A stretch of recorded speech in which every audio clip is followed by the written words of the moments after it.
Okay, so hopping into game number 1, this is gonna be the the loser bracket final. As you can see also on the top right of the screen, loser bracket final. It's Bum, how are you? I'm 24. Okay, let's see. So once again, guys, everyone is using this deck. It's crazy. Everyone is using this P.E.K.K.A deck. With Lumberjack, with Ghost, and I think Sandbox has the same. Ah, no, he doesn't have the same. Looks like he is running Tornado. So Sandbox with Evil Wizard, Tornado, Bowler, and Furkan running the typical P.E.K.K.A. Wait, the Rembrandt actually got a connection there. Wow, okay, I didn't expect that to happen. The Rembrandt was able to get a connection on left tower, getting a pretty good amount of damage early on in the match. And Furkan once again, yeah, using the really popular deck we've been seeing pretty much all day today. And Sandbox is using... Is this gonna be the Graveyard Freeze deck we've seen from Mohammed Light before? I think it is, right? I think it's the Graveyard Freeze deck. There you go, there's the Graveyard. Is he gonna freeze here? Okay, looks like he doesn't freeze. Looks like he said he just goes with guards on defense. Graveyard was able to get a decent amount of damage, but the Ram Rider once again connecting to the left tower of Sandbox, and it was able to get a good amount of damage. But wait a second. Wait, he could have maybe gone with the freeze. That would have been interesting. Imagine if he froze there with the Inferno Dragon. The Zap was gonna reset it, but then afterwards, I mean, I guess he had Void Spell. Maybe the freeze would have wouldn't have been that good of a play, but it would have been interesting.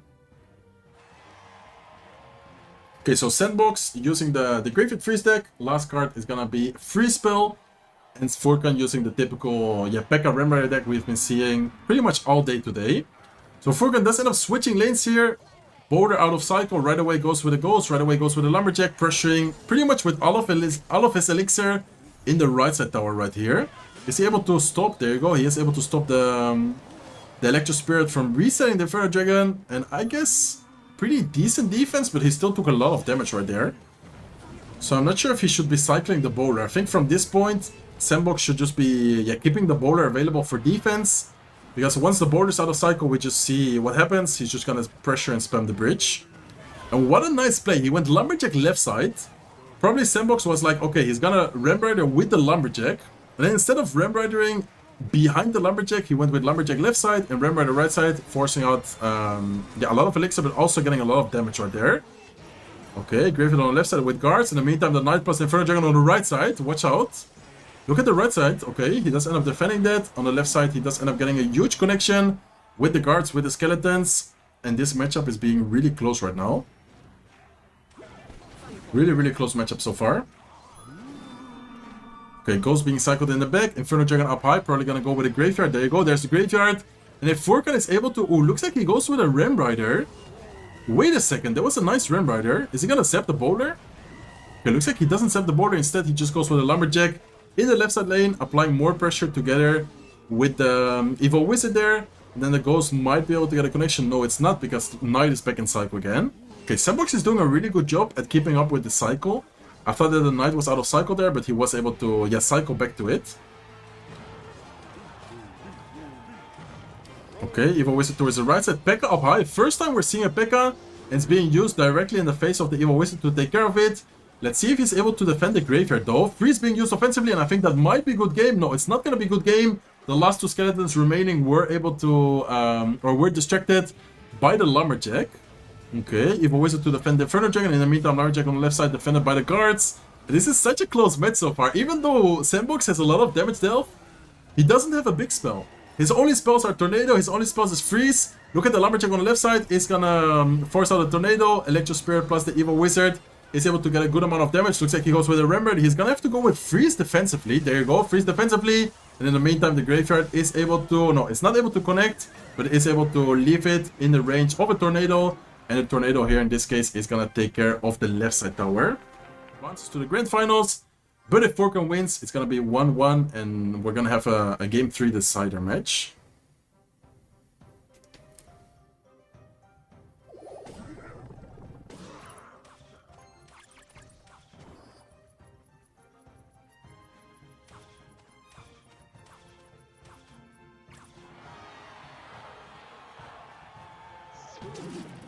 Okay, so it looks like he does have Royal Hawks with Barbell.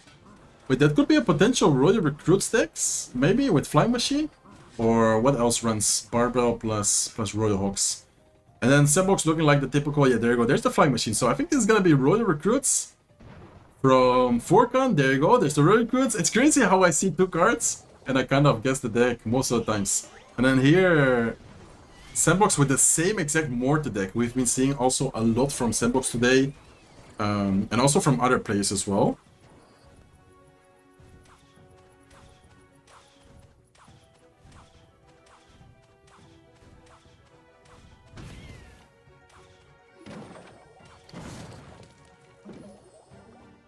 And an Evil Goblin Cage. Is that the first Evolution Goblin Cage we see today, guys? Matchup is in Furkan's favor. I don't know. Because I think Sandbox... Oh no, he doesn't have Bowler. Okay, I wanted to say I think Sandbox uses this version with Bowler. But it looks like he has the Monk plus Cannon card this time. So no Bowler available for Sandbox. And then Furkan's last card. Is it gonna be Arrows? Is it gonna be... maybe a Spirit? Okay, let's go with the Royal Recruits up high. No Barbell being used by Furkan, so yeah, well played by him. And I'm wondering if he has arrows. Does he have another spell? Is his only spell like Fireball Barbell? I think that's gonna be the game changer here. Okay, look at the bets on the left side, connecting quite a lot. Miner to tank, those evil bets are being tanked for. He does have arrows. In the meantime, the Mortar on the right side is also able to connect. And Sandbox is doing a really good job. Like so far in all matches we've watched today, Sandbox has just been dominating pretty much every matchup, every opponent. He's been playing super solid, super aggressive, but with a lot of success. So Goblin Gang split there, Mortar Evolution defensively. Monk ability is being used to get a little bit of more chip damage, but also to tank for the bets, for the Spear Goblins. Fireball being used by Furkan offensively. But so far he's not really able to get a lot of damage with the Royal Hawks. I think he needs to start cycling more Flying Machines from the back, taking advantage of the fact that Sandbox doesn't have a big spell. There you go, there's the Flying Machine. I think that's yeah, definitely a play he needs to start doing. Let's see if it ends up working out for him though. Okay, Royal Hawk's right side, Monk ability is gonna take care, or is it not gonna take care? I think he mistimed it. Or did he? Yeah, he mistimed it. So the Flying Machine is not gonna end up dying. He might go for arrows, or is he gonna try and protect it? Okay, he does end up protecting it. Arrows do come down this time to be able to take care of it. In the meantime, recruits start charging at the tower. Fireball to take care of the bets. And look at the right side tower. Okay, right side tower takes a lot of damage, brings down the tower to 1523 HP. And Furkan, just like that, is back into the game. He continues pressuring. He goes with Barbell to take care of the Goblin Gang. He goes with Royal Hawks offensively. Arrows plus Mortar used defensively by Sandbox. He also goes with bets. Arrows offensively. And do those Royal Hawks get to the tower? Looks like one of them does end up getting to the tower. And Flying Machine almost ends up getting connection to the right side tower as well. Okay, so just like that, Furkan is back into the game. And he's actually in a damage lead right now. That was an amazing play by Furkan. Really nice push there. With the Royal Hawks, he do need to watch out with those Spirit Goblins. Barbell just in time to take care of them. And in the meantime, he starts cycling Monk on the right side. Maybe pressure left side with a Flying Machine, or would that be too aggressive? Okay, Goblin Cage Evolution on defense. Bets once again being used to take care of the recruits, to take care of the Seppies. Arrows being used offensively by Furkan. And I think he needs to try and continue pressuring. Exactly, I think he needs to continue pressuring with the Flying Machine, with the recruits, because if not, slowly but surely, Sandbox is gonna go offensively, but he needs to watch out here. Okay, Evil Mortar, Evil Bets on the field, Monk being used as well. Is he gonna go for the recruits? No, looks like he goes with the Royal Hawks instead. And I think he might go in for arrows or something to take care of the bets, or is he not? Look at the Goblin though. Wait, the one Goblin is connecting. No way, the Goblin got so much damage on the left side tower while the Miner was tanking. Furkan is gonna go for Fireball offensively, he's gonna go for arrows. At this point, he's just trying to win the match by spell cycling Sandbox out, but is he able to get the damage done? Miner is getting so much damage. Miner brings down left tower to 438 HP. Furkan needs to get the Fireball plus arrows down. He does get the Fireball plus the arrows down in time, and the Miner is not able to get enough damage. Furkan wins game number 2, and we're gonna see a game number 3 match decider.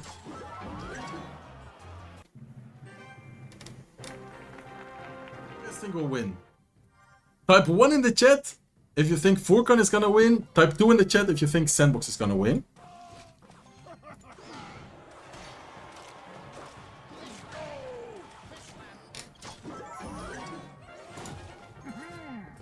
Okay, Furkan using Hawk Rider.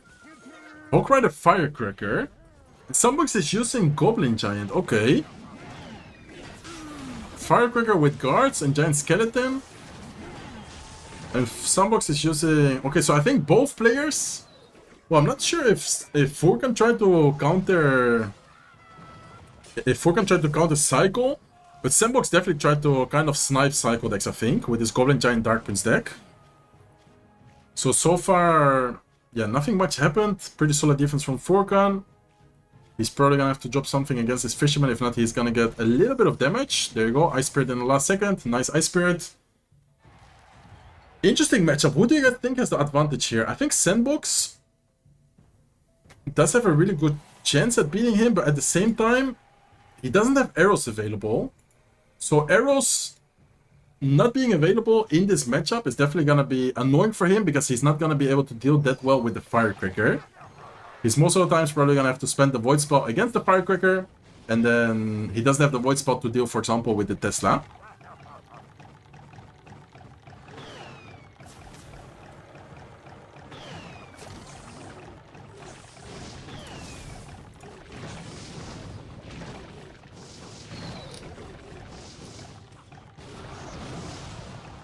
I think Furkan will win. Let's see, let's see. Looks like he does go with the Hawk Rider on the left side.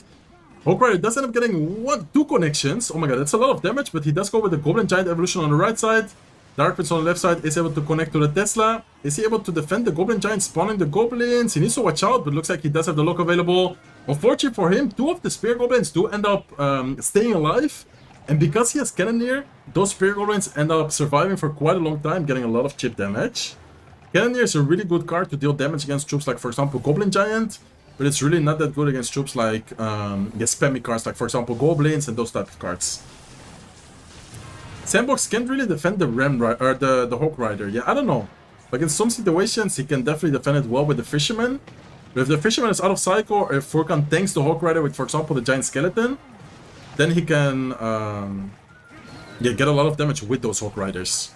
But so far, Sandbox is doing good job at cycling, applying a good amount of pressure as well. He goes with Giant Skeleton in the back. There you go. Once again, he does go with the Hawk Rider. This time, I think Fisherman is placed perfectly. Yeah, really good Fisherman placement.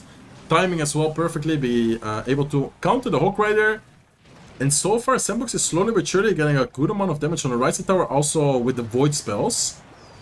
Let's see if he goes in for maybe the Evil Zap. Does he have it? Yeah, there you go. He does have the Evil Zap. Evil Zap is able to take care of the Firecracker. And not only able to take care of the Firecracker, it's also able to deal a little bit of damage on the right side tower. So I think if Sandbox continues like this, slowly but surely getting chip damage, those Void spells, those Zap damage, he might be able to take this one. But we are also seeing Furkan using a lot of Earthquakes offensively, and Earthquake also deals a lot of damage. So guys, say Mashallah. Mashallah, M8. Mashallah.